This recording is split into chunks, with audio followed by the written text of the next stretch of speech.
Assalamualaikum warahmatullahi wabarakatuh. Selamat pagi anak-anak sekalian. Marilah kita berjumpa lagi dengan mata pelajaran PPKN kelas 9 SMP Baharudin Long. Anak-anakku sekalian, kalian masih sehat semua? Masih semangat? Nah, alhamdulillah, mudah-mudahan diberkati oleh Allah Subhanahu wa Ta'ala. Nah, sekalian, kita menuju ke bab 5. Sambil dibuka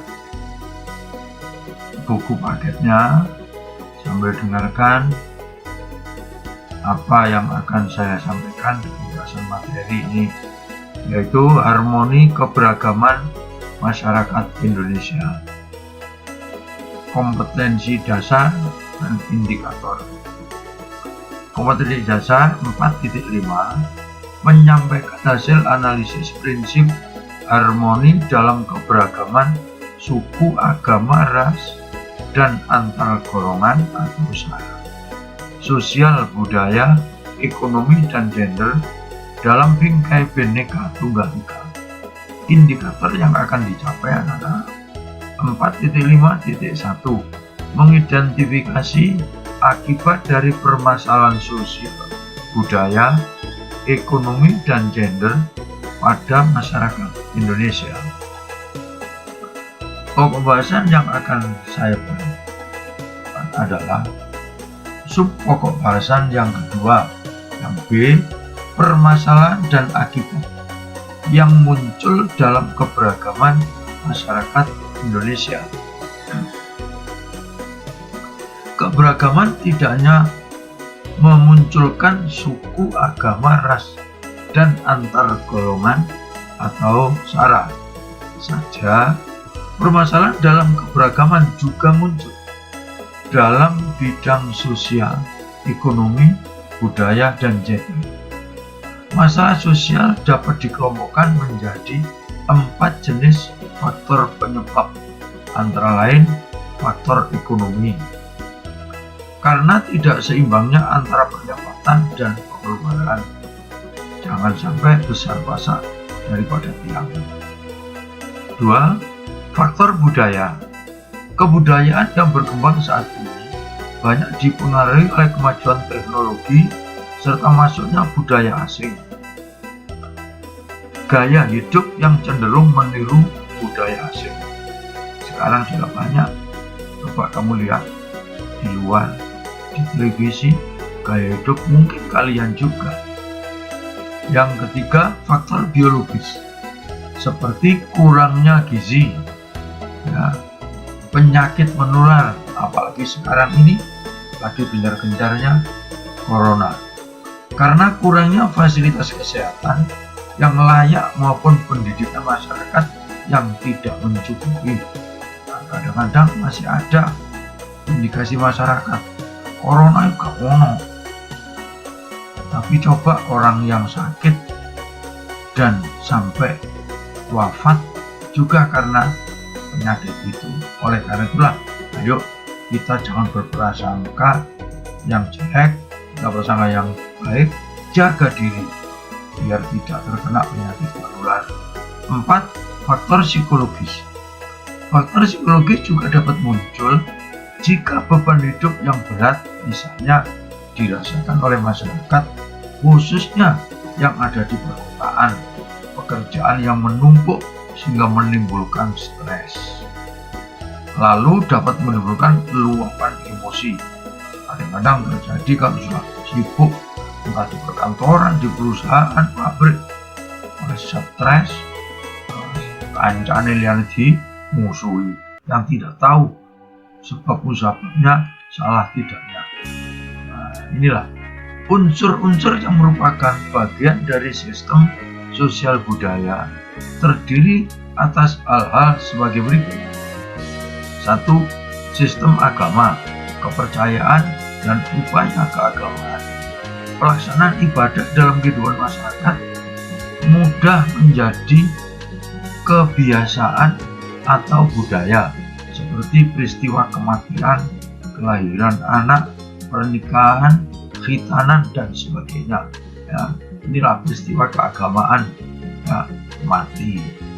Ya, otomatis kalau kita orang meninggal, ya otomatis kita mandikan, kita kafani, kita sholati, kita bawa ke makam. Mungkin ada setelah sampai itu ada yang pakai didoakan, ditahlili 1-7 hari, 40 hari, dan seterusnya. Ada yang cukup dimakamkan selesai. Nah, itu kepercayaan masing-masing. Itulah kebiasaan dan lain sebagainya.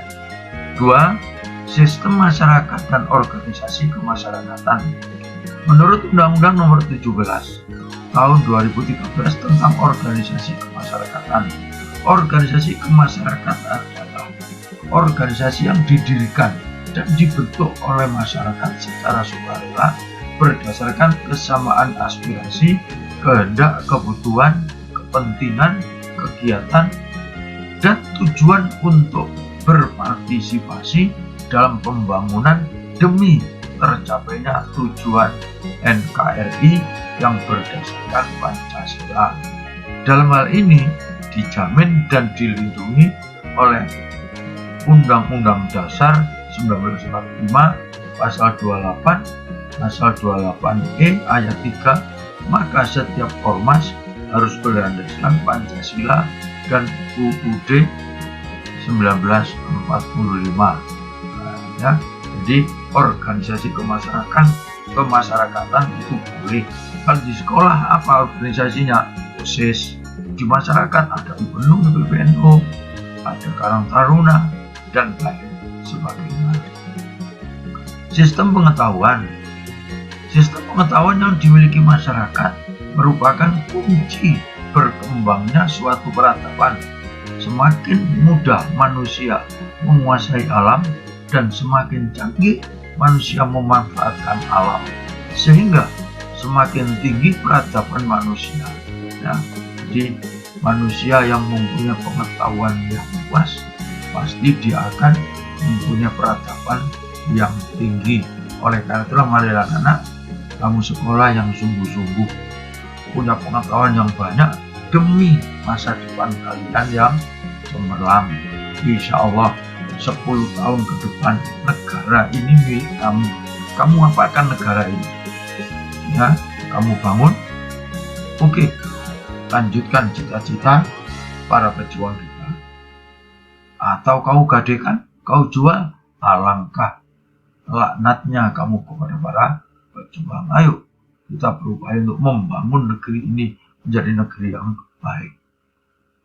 Bahasa merupakan alat penyampaian pesan, baik lisan, tulisan, maupun lambang-lambang tertentu. Maaf, di situ ada lambing, itu lambang-lambang tertentu. Bahasa dalam masyarakat mengalami perkembangan dan perubahan seiring dengan perkembangan peradaban manusia, sesuai dengan pemahaman kelompok masyarakat pengguna bahasa. Di samping itu, penggunaan bahasa dalam pergaulan saat ini seringkali menggunakan bahasa rokem atau bahasa gaul. Nah, sekarang kan begitu, anak-anak. Kamu lihat dalam diri kamu sendiri, pakai gaya bahasa Indonesia yang sudah dipleset-pleset. Halo guys, ya, apa sih maksudnya guys? Nah, marilah kita gunakan bahasa Indonesia yang baik. Masa orang asing saja bisa berbahasa Indonesia baik, malah kita yang punya bahasa kadang-kadang kita pleset-plesetkan. Ya, bahkan bahasa yang menyimpang tidak pantas digunakan. Bahasa yang kasar, tentu saja sebagai manusia yang beradab, kita harus menggunakan bahasa dengan baik dan sopan. Karena ucapan kita itu mencerminkan kepribadian kita. Orang yang pribadinya baik, mesti bahasanya baik. Ya, tidak ngawur.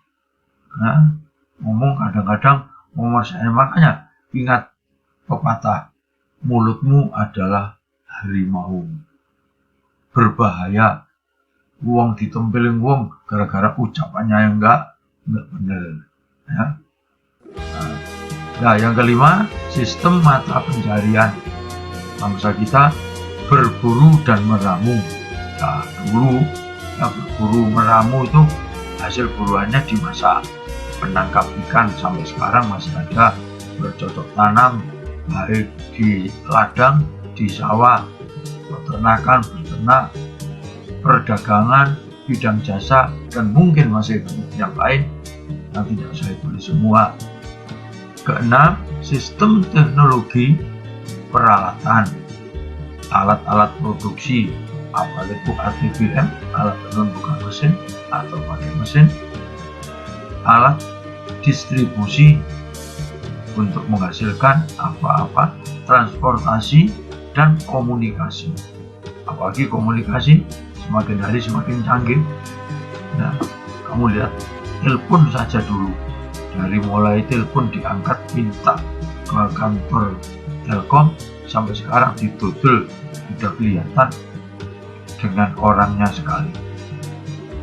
Wadah, ya, tempat menaruh barang, makanan dan minuman, pakaian dan perhiasan, tempat berlindung dan perumahan, ya, sehingga bangsa kita banyak mempunyai adat-adat rumah dan senjata pun juga macam-macam.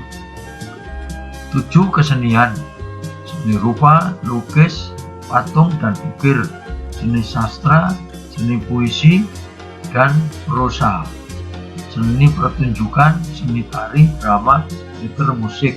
Nah, antara kesenian ini mana yang kamu sukai? Ya, terserah kamu lah. Kamu suka apa? Suka seni rupa, lukis, patung, ukir, berpuisi sasi, suka ngarang sastra, nah, dan sebagainya.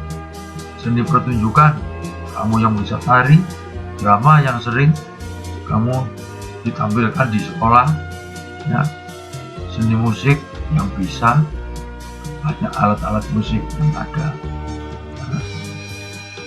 Anak-anak sekalian, mungkin masih ada yang belum mengerti, tolong sambil dibaca di buku paketnya, dilihat. Nanti bila kurang jelas bisa ditanyakan bila bertemu dengan Bapak di mana saja. Kalau sudah, ini ada latihan soal, tolong dikerjakan yang baik di kertas.